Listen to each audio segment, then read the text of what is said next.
देखो दोस्त, इसमें दो स्टेटमेंट दिए हैं और देखना है कि सबसे पहले इसको निकालने का तरीका यह है कि देख लीजिए स्टेटमेंट सही है कि नहीं। हुआ हो गया तो काम बन जाता है।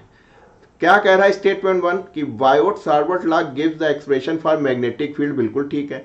आप जानते हैं कि किसी करंट एलिमेंट में अगर करंट बह रही है एक छोटे से एलिमेंट में, तो कुछ दूरी पे अगर आपको मैग्नेटिक फील्ड निकालनी हो तो बायोट सार्वर्ट साहब ने बहुत अच्छी तरह बताया था, भैया ये आइडियल है, इस पॉइंट पी पे निकालना है।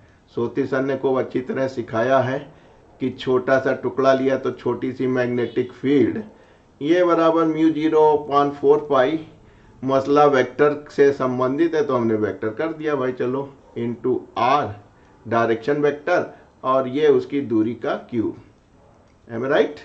अच्छा, अब स्टेटमेंट को और आसानी बहुत कायदे से पढ़िए। Biot Savart law gives the expression of the magnetic field strength. बिल्कुल सही दे रहा है भैया।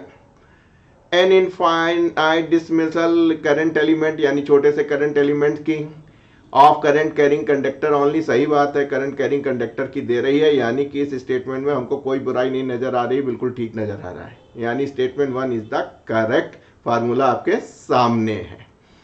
Biot Savart law is the analogy of the Coulomb's inverse square law. अरे नहीं भाई, पहली बात गलत हो गई। कूलॉम इनवर्स लॉ यार फोर्स दे रहा है। एम राइट, ठीक है।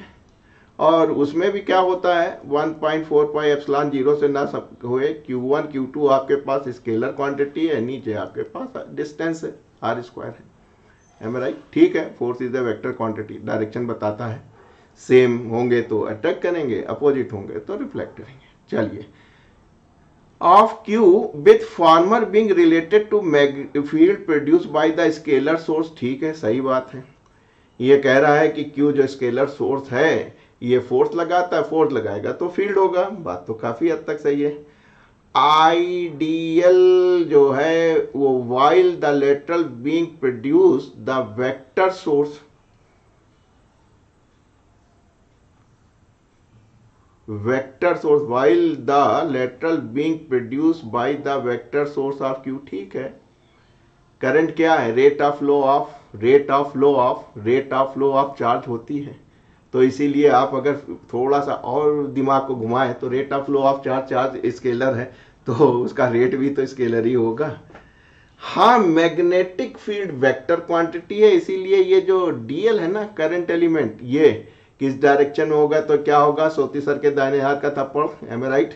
और उस डिटेल में नहीं जाना चाहता हूं। अगर इसकी डायरेक्शन करंट की ये हो जाती तो करंट तो स्केलर है, डिस्प्लेसमेंट इस वेक्टर है, तो आप ये नहीं कह सकते हैं कि जो करंट बह रही जिसकी वजह से मैग्नेटिक फील्ड पैदा हो रही, कसम पैदा करने वाले की बायोट सार्वर्ट ही पहली बार बता पाए थे, ऑस्टर्ड तो केवल ये बता पाए थे मैग्नेटिक फील्ड है। तो ऐसे सूरत हाल में आप ये नहीं कह सकते हैं कि भैया पहला वाला तो स्केलर था क्योंकि चार्ज स्केलर है, और दूसरा वाला जो है वो वेक्टर क्वांटिटी, यहाँ करंट तो स्केलर ही है, तो दूसरे को हम एग्री नहीं करते हैं।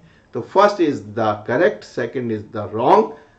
बस यही पकड़ लीजिए तो काम बन जाएगा। First is correct and second is incorrect, यानी second statement is the correct answer of this question.